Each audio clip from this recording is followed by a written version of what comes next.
A very good morning to you all, and it's really great to be back in beautiful and sunny Dublin. And congratulations also on the 20th anniversary on the Maastricht Declaration, and the best of luck also in adopting now this very new and important declaration, the Dublin Declaration. Minister for Overseas Development and Diaspora of Ireland, ministers, distinguished guests, ladies and gentlemen. In democratic countries, education serves four key functions. It provides us with a broad, advanced knowledge base. It equips us to compete in the job market. It furthers our personal development, and it prepares us to be active citizens playing our part in civic and national life.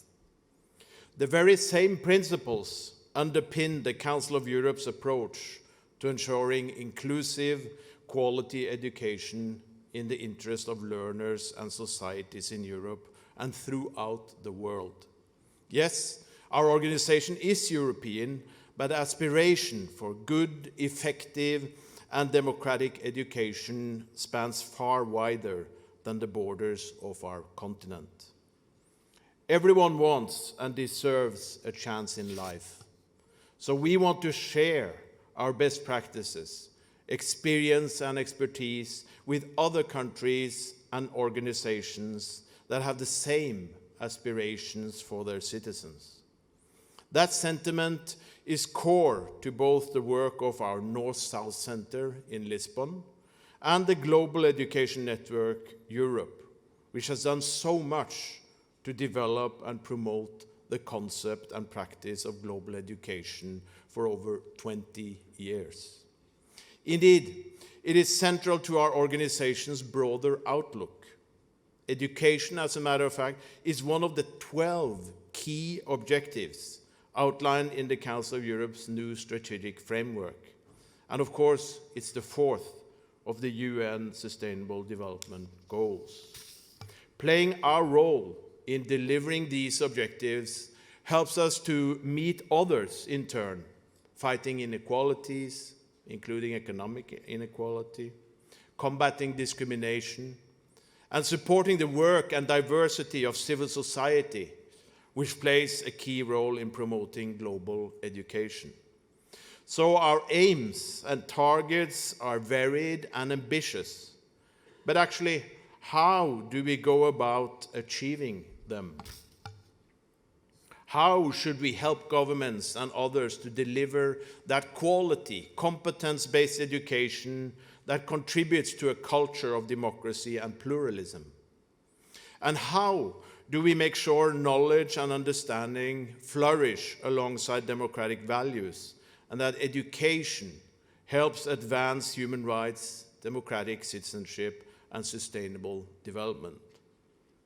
Let me try to give an answer to these two questions. First, over the years, we have put in place a range of standards to guide authorities in their actions, starting with the European Cultural Convention of 1954, which brought about cooperation in language learning, history teaching, and student mobility. Since then, we have been also initiating a number of new instruments. In recent years, these have included our Charter for Education for Democratic Citizenship and Human Rights, a real catalyst, I would say, for government action.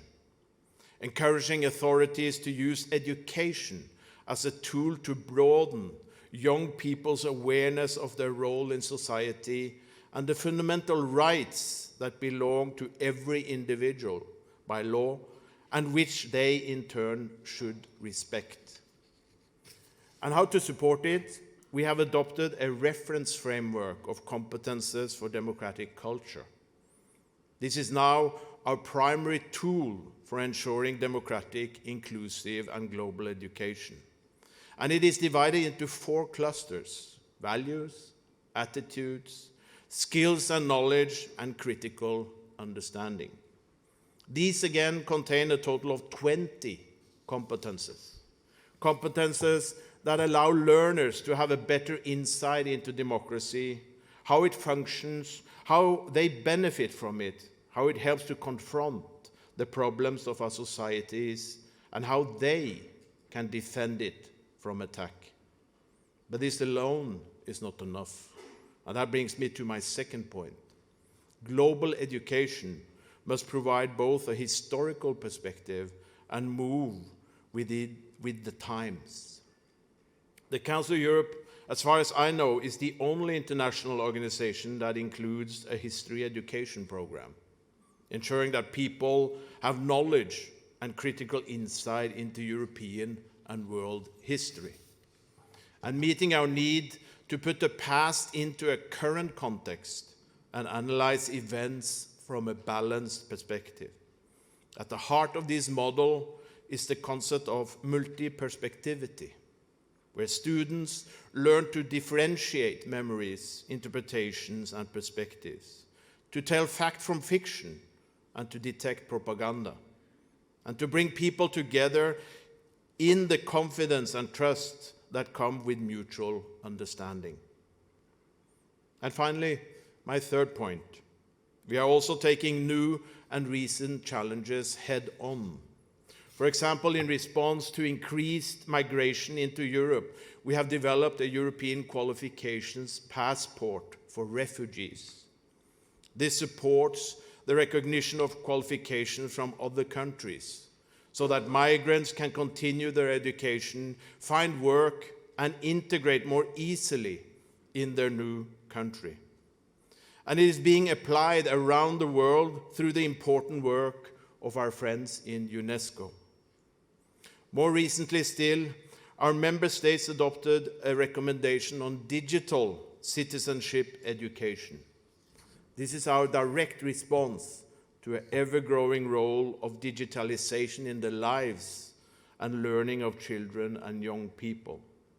It also builds democratic citizenship and democratic resilience, and it does so in the very particular context of the digital environment, an environment where disinformation and hate speech way too often abound, and where it is vital that young people have the skills to spot and process what is untrue, unfair, unsafe. In this rapidly evolving context, we must always look for new ways to ensure effective global education, with learning that is fit for the modern age. Finally, let me end by highlighting that right now the Council of Europe is at work on a new education strategy. The aim of this strategy is to strengthen education's role in democratic renewal and trust in democracy, and at the same time provide for a more developed human rights-based approach to the digital transformation of education. In doing so, I believe we will help meet a range of the UN Sustainable Development Goals on quality education, on citizenship education, and on their central transformative promise to leave no one behind. Dear friends, this conference will no doubt address many of these issues. So I want to end by congratulating the Global Education Network Europe for organizing it, the Irish authorities for hosting it, and all of you for attending it. It is a valuable opportunity to commit to the Dublin Declaration on Global Education to 2050. 20 years, as I said, after the Maastricht Declaration, the first strategy of its kind, which did so much to improve and increase global education. This new, ambitious but clear-sighted text commits its signatories to the long haul, and that is vitally important, because our commitment to human rights, democracy, and the rule of law through education and every other means should never be a short-term project, not in Europe and not anywhere else. Of course, it will require hard work and commitment, as often is the case, but I believe We together are ready for this challenge. Thank you very much for your attention.